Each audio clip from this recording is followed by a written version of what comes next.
Hello, hello. How are you guys? Hope you guys are good. All right. If you are new here, welcome. Thank you guys for stopping in. If you are returning viewers, thank you guys so much for coming back. Got a few things that I want to discuss in this video. Um, but before I get started, I'm going to ask you to please hit that like button.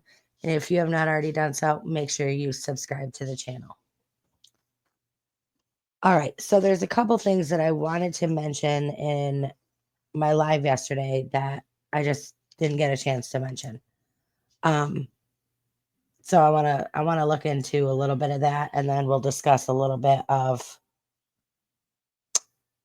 information that came from the paid private investigator on the case. All right, so now this has been mentioned. This has been talked about and questioned before, and I know it was addressed again tonight, but I want to look at it from Ellie's perspective. So the campsite that Chris was staying at that night when he was in Memphis, which he said in an interview, it was 3 hours and 37 minutes from door to door. Weird. I mean, when someone's like, "Hey, how far away was it?" It just seemed like something that he felt like he needed to say. But it's 229 miles, 3 hours and 30 minutes of a drive. Okay. Now, I want to talk about the 3 hours that they said that they were on the phone, and that would have been from 9 to 12. Okay. His truck was last seen by anybody at 8 o'clock p.m. the night of the 25th. He was not physically seen by anybody else until 5:15 a.m. on the 26th. Okay. So his truck was seen by a person at the campsite at 8 o'clock. He was not seen until 5:15 a.m. the next day. Truck last seen 8 o'clock. Next seen at 5:15 a.m. Now, I'm sure that because his truck had GPS and OnStar that it was checked, right? And Ellie, well, I don't even know. It was not Ellie who came out and said it. Somebody else had come out and said, well, his truck and his phone were at the campsite all night, right? Never left. Again, I will say that does not mean he did not leave. Now think about, he said that he was at that time that he was filling in for someone else on their schedule. He said their schedule was noon to midnight. Noon to midnight. Okay. But his truck was at his campsite, which again is not at the job site. His truck was at his campsite at 8 p.m., meaning that he could not have been working that shift that he claimed that he was. Now, 3 hours and 30 minutes of a drive. Katie and Chris were on the phone from 9 till 12.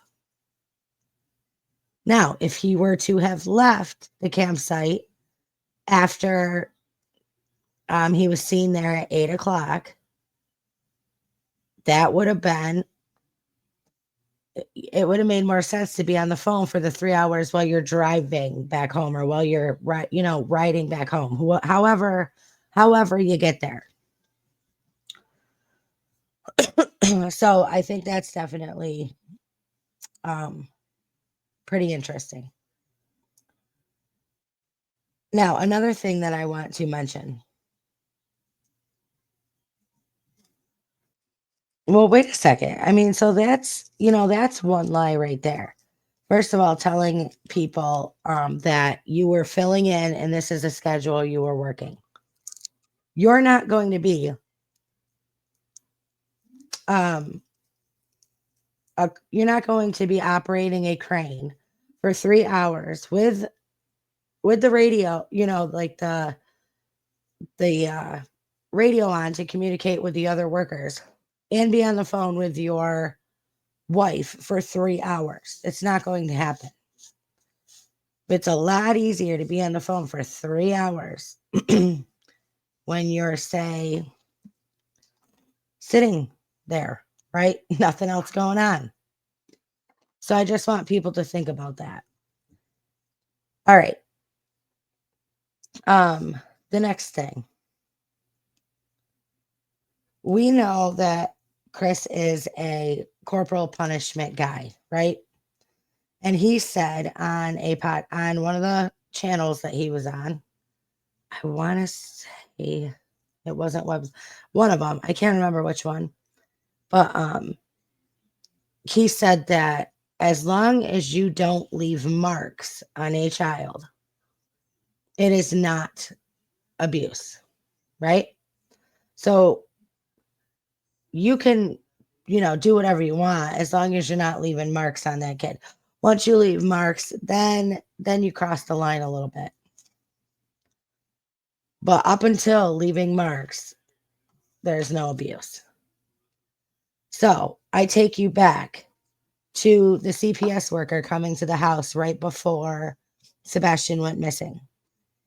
And Chris slips up and he says, so Sebastian went to school and he showed, and then he stops himself because there was obviously a mark that Sebastian showed his teacher, and the teacher made the complaint or filed the complaint with Child Protective Services. So again, another lie right there.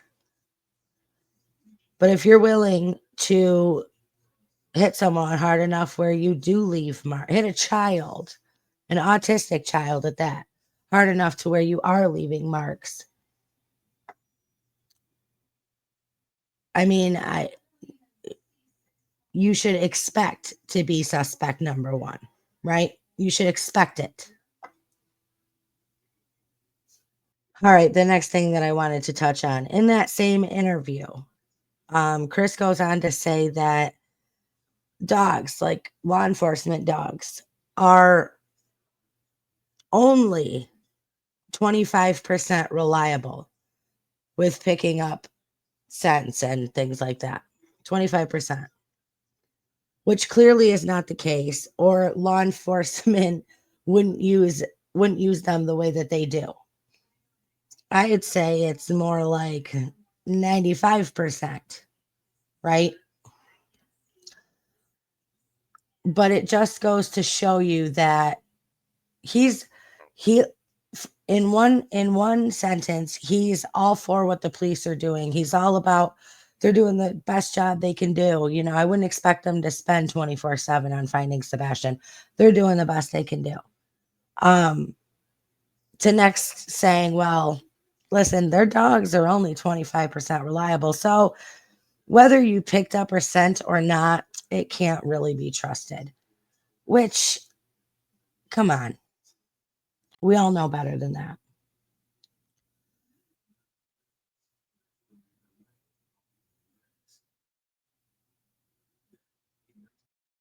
Now, I did think it was very interesting that when Chris and Katie were on Nancy Grace doing the interview with her, and she offered to have her people or whoever it is, she's Nancy Grace, she's got connections. She offered to give Chris a polygraph because he had not taken one. And he goes, okay, yep, just name the time and place, whatever. And then after the interview, literally ended up pulling out and being like, yeah, I can't do it. TBI says I can't do it. If I'm going to do it, it should probably be with them. Which TBI, I'm sure, which law enforcement, I'm sure, would not turn down because it is done by professionals. It is done by, I'm sure Nancy has professional polygraph testers that give these people their polygraph tests.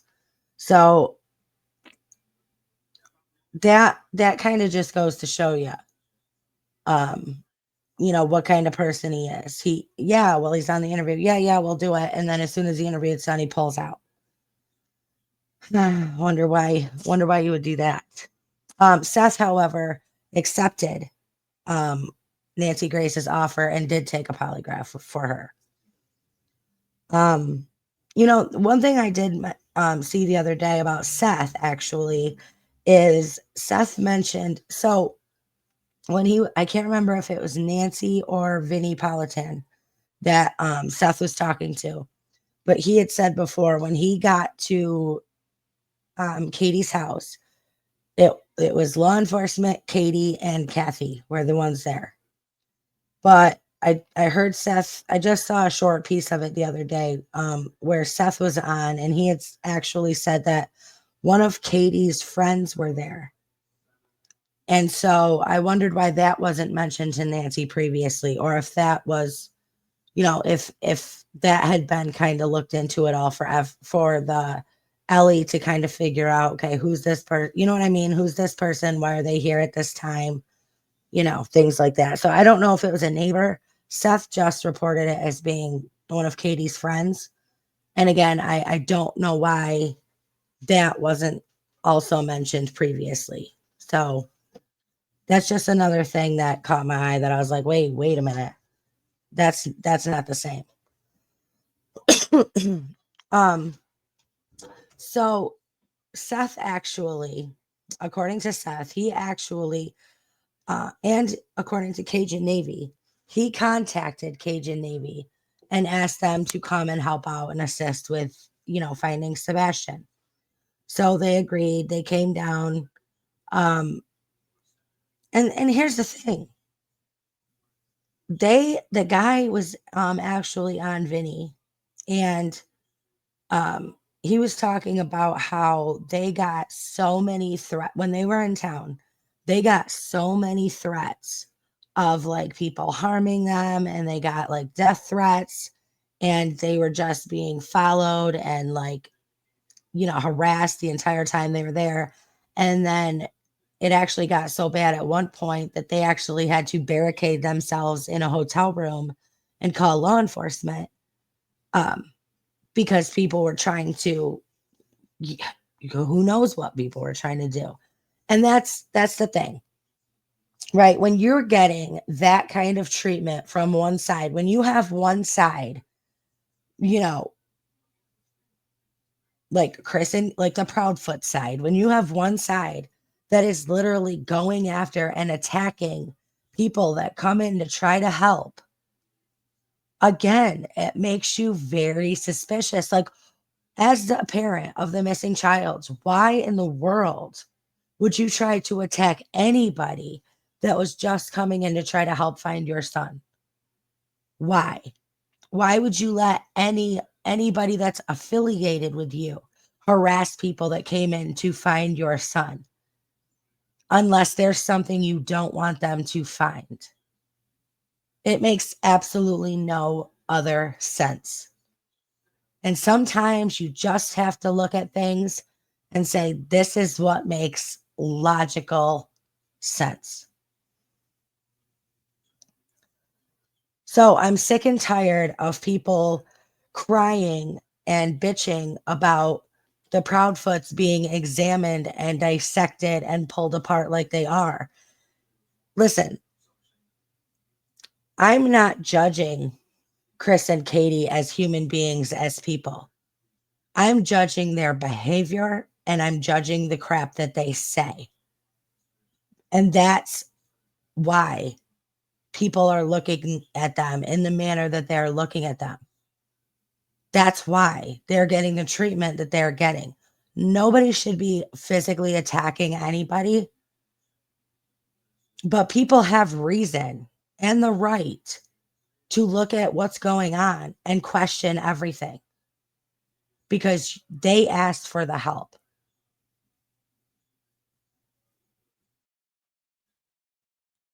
Now, another thing that I wanted to mention, and just to be fair, I will say this. One thing that really bothers me about Seth's Seth's side of this whole thing is that I agree that he loves his son and he wants his son home, and he had nothing to do with him going missing. He had nothing to do with any of this. But the one thing that, I will say is, after Seth found out about what happened to Sebastian, when he was 7 or 8 years old by that 13-year-old kid, right? After Seth found out about what happened, I don't know why on earth he would not have used that to try to gain full custody. I mean, because that kind of goes to show you just how little care that Chris and Katie actually had for Sebastian. That they they were willing to not only, I mean, not saying that they knew it was happening, but it happened. And then they don't get him any help for it. They just, Chris blames Sebastian for it, and Katie just lets it all go. So, I mean, Seth should have did everything in his power at that point to, try to gain full custody of Sebastian. And I know a lot of people have said, listen, Seth doesn't have the money. He can't afford the attorneys. He doesn't have the backing that the Proudfoots have. But just Chris's record alone, and the CPS reports that they do have from Sebastian, you would think in the court of law that would hold merit. I mean, and I know, listen, I know we're in the real world and it doesn't always work out like that. But that's one of the most unfortunate things, because maybe if that had happened, we would not be where we are today. Okay. Um Now let's talk motive for a second. Who had motive? Who would benefit from Sebastian not being around anymore? Let's think about it. Um, let's look at Seth. What motive would Seth have? Which we know he was at work, but what motive would he have to make to want Sebastian to disappear? I can't think of anything. Nothing. And for those of you that want to say, oh, it has something to do with that Gerber life insurance plan, the plan is in Sebastian's name. He just doesn't have access to it until he's 18. And then that goes up a little bit if he waits till he's 21. But if something were to happen to Sebastian, there's no I'm sorry, Seth can't keep that going. He wouldn't get anything from that. Couldn't cash it in. Um, so really there's no motive for Seth to go out of his way to have anything done to his son. Now let's look at Chris. What motive? How would Chris benefit from Sebastian not being in his life anymore? Well, he wouldn't have Sebastian reporting his behavior to the schools anymore. He wouldn't have to worry about CPS and Sebastian anymore. He would have more time with his wife without having Sebastian in the way. And Chris could have more freedom without Sebastian there. Now let's look at Katie. What would Katie benefit from Sebastian being gone? Less of a headache for her every day, right? It would make her husband happy. She would have more time with her husband. And let's face it, Katie herself thinks that her son is a burden. So I guess that would be one less burden off her back, right? There's no denying any of that. Yes, again, I want to make it very clear that I am not attacking Chris and Katie Proudfoot as people. I am attacking their actions and their words. That there's a big difference there. Now, let's talk about a little bit of about what was said in the interview with SF today. What did we learn? Well, we learned that SF's retainer minimum 15,000 to retain him for, for as a resource. And that's just the retainer. And then he said it's about $2,200 a day is what he's being paid by the Proudfoot family. Where he claims that he's not representing Chris or Katie, he's representing Sebastian. The same Sebastian, the same person, the same kid who he went online and wrote that letter about disparaging his father. But he's representing the victim, right? And I also want to discuss, and this may be the most important thing of all, is the neighbors directly across the street. The neighbors directly across the street have a security camera outside. Neither LE nor neither the sheriff's office nor TBI went over there and collected any and asked to collect any footage, right?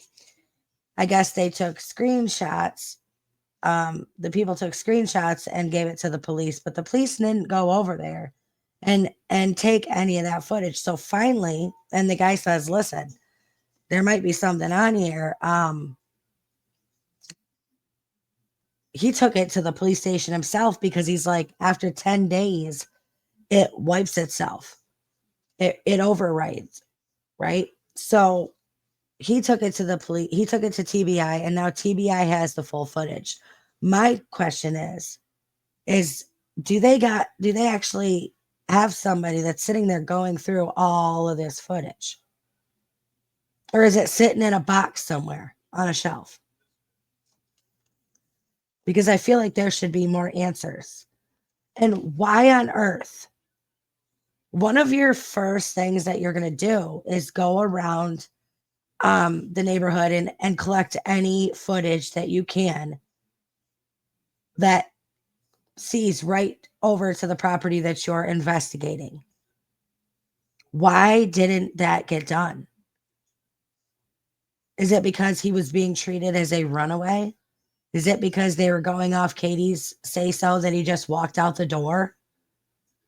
Like, why would they not go and collect any of that footage? And as I said, they never did. This guy took it to him. But did they watch it? Did they review it? Or did they just throw it in a box and say, we'll get to it when we can? That, it makes you question law enforcement because to me, that's basics, right?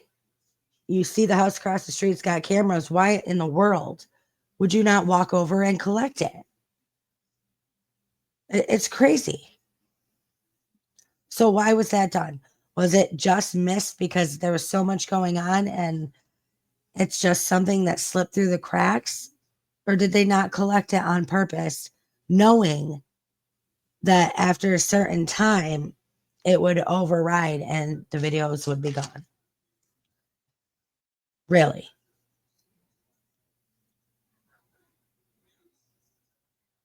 Kathy sold the house that Chris and Katie live in on Stafford Court to them. She was the realtor.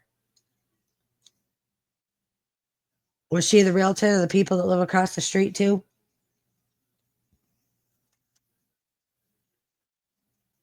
That was something else that I had heard. I don't believe so because those people did take it upon themselves and go, hey, wait, you didn't ask for this. Take this footage.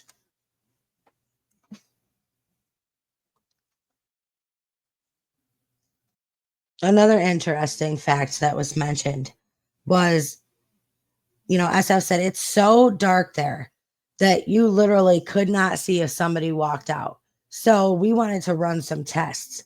So we actually set it up and had somebody walk out the door So we could see if we could pick it up on the camera. And you literally could not pick you could not pick anybody up walking around or walking out of the house and walking around because it's that dark there. And then when asked if he would release one of those test videos just to prove to people that, really you can't see it. You can't see if someone did come out. And he replies, probably not because, the way the Proudfoots have been attacked, they're just not looking to do anybody any favors. Yeah, obviously not even themselves. Because you you leave everybody going, okay, well, Sebastian is never seen walking out of that house. Never. So where did he go? Maybe if you would release this quote unquote test footage that you have where you can prove that really, look, somebody just walked out the door, but you literally cannot pick it up on any camera. Then that leaves room for, the possibility that maybe he did actually walk out and it was too dark to be seen. But no, they're literally squashing all that. Talking about, no, I'm not going to release any test footage. The Proudfoots have been through enough. Yeah. Okay. Okay. And then he said he has not actually ever talked to law enforcement or worked with law enforcement on the Sebastian Rogers case, like he had implied that he was before. He has not actually talked or working with Ellie at all in any way.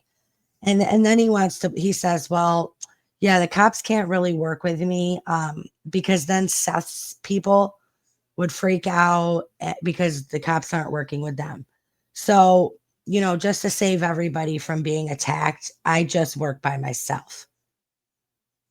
It's the most pompous, ridiculous thing. It's ridiculous. And then, he also did say that, listen, there's been no evidence that I know of that supports foul play with Chris and Katie being involved. Anything is possible, but if I found out or I had evidence that they were involved in any way, I would definitely turn them in myself. I would take the stuff to TBI, I would hand it over to TBI, and I would let them handle it. But that $15,000 minimum retainer and that $2,200 a day that he's being paid makes me question, would you? Would you though? Because then you'd lose. That's a lot of money to lose. $2,200 a day. I'm just saying. Money makes people do some crazy things, like even covering for somebody that might not be on the up and up. Okay. I just don't want to miss anything.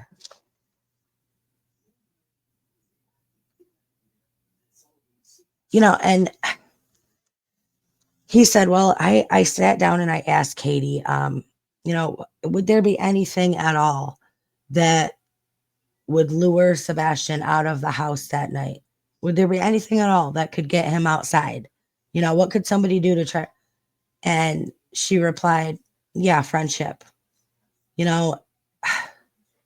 Sebastian wanted friends so bad that that's really all he wanted. And knowing that is heartbreaking enough, but knowing how badly he just wanted someone to care and he wanted someone to care for and he wanted someone to care for him so badly.